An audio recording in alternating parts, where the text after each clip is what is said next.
Hello students, this is your science class. तो बच्चों, आज हम बात करने वाले हैं धातुओं की प्राप्ति या धात्विकी के बारे में, या आप ऐसे समझ सकते हैं धातु शोधन प्रक्रियाओं के बारे में मुख्य रूप से हम इस वीडियो में पढ़ेंगे। तो चलिए शुरुआत करते हैं बच्चों, धातुओं की प्राप्ति यानी धात्विकी से क्या होता है ये। तो सबसे पहले इसमें हमारा टॉपिक आता है बच्चों खनिज का। पृथ्वी में प्राकृतिक रूप से उपस्थित तत्वों एवं यौगिकों को खनिज कहते हैं, यानी कि प्राकृतिक रूप से पृथ्वी के अंदर जितने भी तत्व विद्यमान हैं, जितने भी यौगिक उसके अंदर मौजूद हैं, उन सभी को हम क्या कहेंगे? खनिज कहेंगे। अगर बात करें बच्चों अयस्क क्या होता है, तो अयस्क वो खनिज होते हैं जिनमें धातु अधिक मात्रा में पाई जाती है। ध्यान रखना, अयस्कों में धातु अधिक मात्रा में पाई जाती है और उसे निकालना लाभकारी होता है, उसे हम क्या कहेंगे? अयस्क कहेंगे। अब यहाँ पर एक सक्रियता श्रेणी और संबंधित धातुकर्म दिया हुआ है। यहाँ आप देख सकते हैं सबसे अधिक क्रियाशील स्वतंत्र रूप में नहीं मिलती, उसे विद्युत अपघटन से निकाला जाता है। यहाँ आप देख सकते हैं इस तरीके से, ये सबसे अधिक क्रियाशील है, ये उससे कम, ऐसे इनकी ये श्रेणी दी हुई है। तो ये सबसे अधिक क्रियाशील धातुएं हैं, ये स्वतंत्र रूप में कभी भी नहीं मिलती। इनको इलेक्ट्रोलिसिस या हम कह सकते हैं विद्युत अपघटन से हमेशा इनको निकाला जाता है। ये मध्य क्रियाशील धातुएं हैं। मध्य क्रियाशील जितनी भी धातुएं होंगी वो सल्फाइड, ऑक्साइड या कार्बोनेट अयस्क के रूप में पाई जाती हैं। इनको कार्बन के द्वारा अपचयन के माध्यम से इनको निकाला जाता है, या मतलब इनका जो धात्विकी है या हम कह सकते हैं धातु शोधन किया जाता है। उसके बाद है बच्चों हमारी ये सबसे कम अभिक्रियाशील धातुएं सिल्वर और गोल्ड, यानी कि चांदी और सोना। ये हमेशा स्वतंत्र रूप में पाई जाती हैं। पृथ्वी में ये एकल रूप में, आप समझ सकते हैं भी स्वतंत्र रूप में पाई जाती हैं। इनको निकालने की, एक्सट्रैक्शन की, धातु शोधन की ज़रूरत नहीं पड़ती। उसके बाद है बच्चों धातुओं का निष्कर्षण। अयस्क से धातु किस तरह से हम प्राप्त करेंगे, उसे हम कहेंगे धातुओं का निष्कर्षण या धातु शोधन। तो इसमें बच्चों हमारे 3 चरण आएंगे मुख्य रूप से। जो पहला चरण है उसमें आएगा अयस्कों का समृद्धिकरण, दूसरा है धातुओं का निष्कर्षण और तीसरा है बच्चों धातुओं को परिष्करण। यानी कि इसमें हम एक एक करके पढ़ेंगे सारा। अयस्क से हमें निकालना है धातुओं को, यानी कि उनका क्या करना है, हमें धातु शोधन करना है, धातुओं का शुद्ध रूप उसमें से हमें प्राप्त करना है। तो जैसे ये है अयस्क, उसके बाद अयस्क का सांद्रण, उसके बाद 3 भागों में हम यहाँ बांट देते हैं इसको। सबसे उच्च अभिक्रियाशील धातुएं जो होंगी उन्हें अलग, उसके बाद मध्यम क्रियाशील धातुओं में, फिर जो सबसे कम अभिक्रियाशील धातुएं हैं। सबसे अधिक अभिक्रियाशील धातुएं होंगी बच्चों, उसको गलित धातु का विद्युत अपघटन हम करेंगे। मध्यम अभिक्रियाशील को सल्फाइड अयस्क और कार्बोनेट अयस्क 2 भागों में बांट देंगे, और जो निम्न अभिक्रियाशील धातु हैं उन्हें सल्फाइड अयस्क में हम बांट देंगे। उसके बाद क्या होगा, जो हमारी उच्च अभिक्रियाशील धातु हैं इसमें से भी जैसे शुद्ध धातु है, जो कौन से मिलेगी हमें यहाँ पर, जैसे मतलब शुद्ध धातु हमें मिल जाएगी। तो उसके बाद जो भी मेटल्स यानी कि जितनी भी धातुएं होंगी वो अब एकल रूप में आपको प्रदान होंगी या मिलेंगी।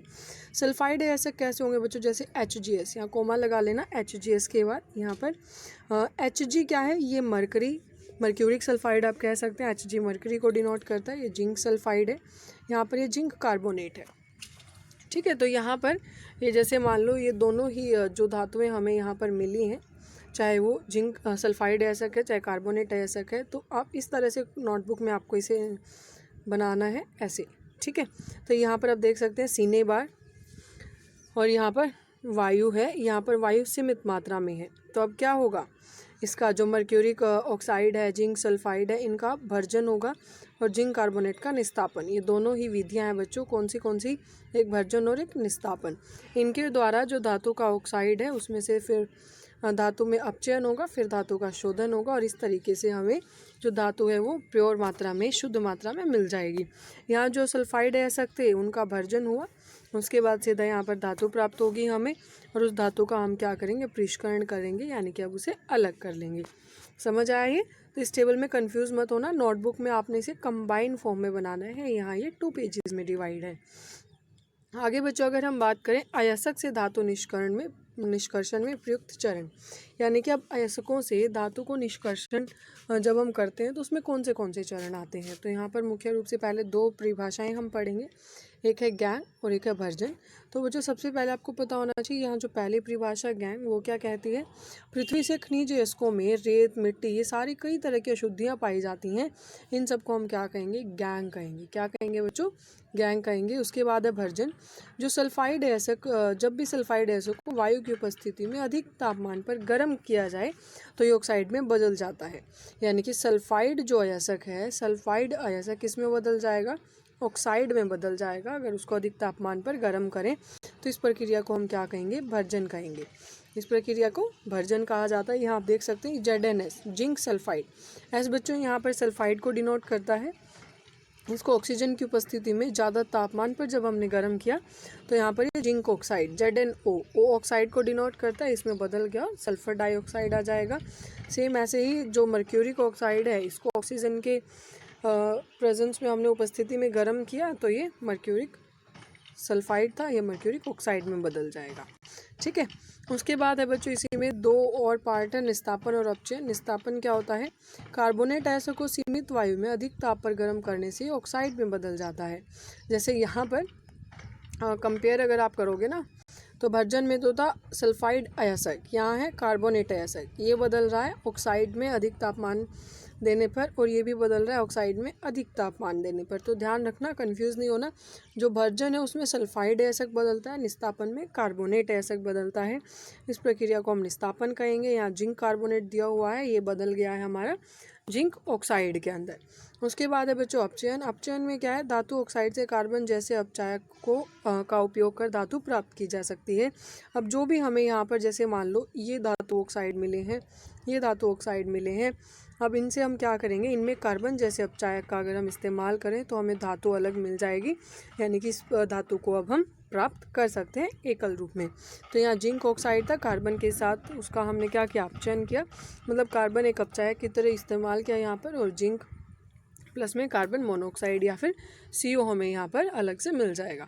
उसके बाद है बच्चों इसमें धातुओं का अपरिष्करण, आखिरी जो हमारा स्टेप है, आखिरी चरण है। इसमें धातुओं से अपद्रव्य को हटाने के लिए जो सबसे अधिक उपयोगी विधि है वो विद्युत अपघटनी परिष्करण है। यानी कि अब धातुओं से जितने भी अपद्रव्य हैं उनको हमें अलग करना है, तो सबसे मुख्य विधि इसमें क्या रहेगी, अपघटनी परिष्करण रहेगा। तो चलिए उसके बारे में बात करते हैं। विद्युत अपघटनी परिष्करण क्या होता है। तो बच्चों यहाँ आपको विद्युत अपघटनी परिष्करण का डायग्राम दिया हुआ है, या पूरा देख सकते हैं।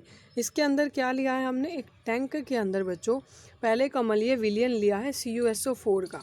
ठीक है, ये CuSO4 और थोड़ी सी मात्रा में तनु सल्फ्यूरिक अम्ल है, यानी कि थोड़ी सी मात्रा में इसके अंदर क्या है तनु सल्फ्यूरिक अम्ल, जिसका फॉर्मूला हमारा होता है H2SO4, सल्फ्यूरिक एसिड भी जिसको कहा जाता है।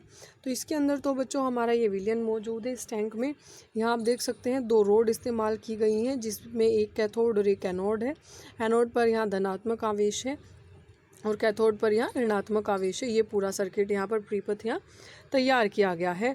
एनोड पर अशुद्ध तांबा है और कैथोड पर शुद्ध तांबा है, और विलयन ये हमने बात की कॉपर सल्फेट और तनु सल्फ्यूरिक अम्ल। तनु मतलब बच्चों बिल्कुल शुद्ध मात्रा में सल्फ्यूरिक अम्ल लिया है, तो शुद्ध मात्रा में अधिक अभिक्रियाशील है, इसलिए उसकी सूक्ष्म मात्रा ही बहुत है, मतलब परिपूर्ण है, हम कह सकते हैं थोड़े तनु अम्ल में ही काम कंप्लीट हो जाता है।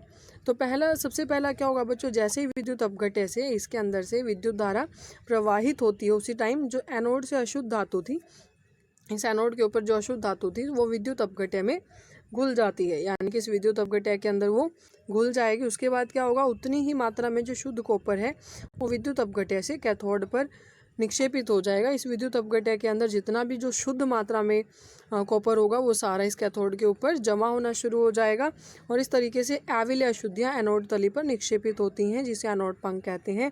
सारी की सारी जो अशुद्धियाँ होंगी वो यहाँ बैठ जाएंगी, जो शुद्ध कॉपर होगा वो यहाँ डिपॉजिट हो जाएगा। सबसे पहले देखो, रिपीट करती हूँ मैं, सबसे पहले यहाँ पर सारा जो जितना भी हमारा विद्युत अपघट्य होने से पहले अशुद्ध मात्रा में जितनी भी धातु थी यहाँ विद्यमान थी एनोड पर। जैसे ही हमने इसके अंदर से धारा को प्रवाहित करवाया पूरे परिपथ में से, तो क्या हुआ, सारे इस विलयन के अंदर मतलब हम कह सकते हैं विद्युत अपघटन में वो क्या हो गई, सारी की सारी घुल जाती हैं यहाँ पर। उसके बाद जो शुद्ध थी बच्चों इसके अंदर से, वो शुद्ध तो हो जाएगी कैथोड के ऊपर जमा होना शुरू हो जाएगी जो शुद्ध कॉपर है, और जो अशुद्ध है हमारा यहाँ पर अशुद्धियाँ एनोड तली में बैठ जाएंगी, जिसे अपद्रव्य या एनोड पंख भी कहा जाता है। ठीक है, तो ये आपने पढ़ लेना है। विद्युत अपघटनी पृष्ठकण जो हमने पढ़ा इम्पॉर्टेंट है बच्चों ये।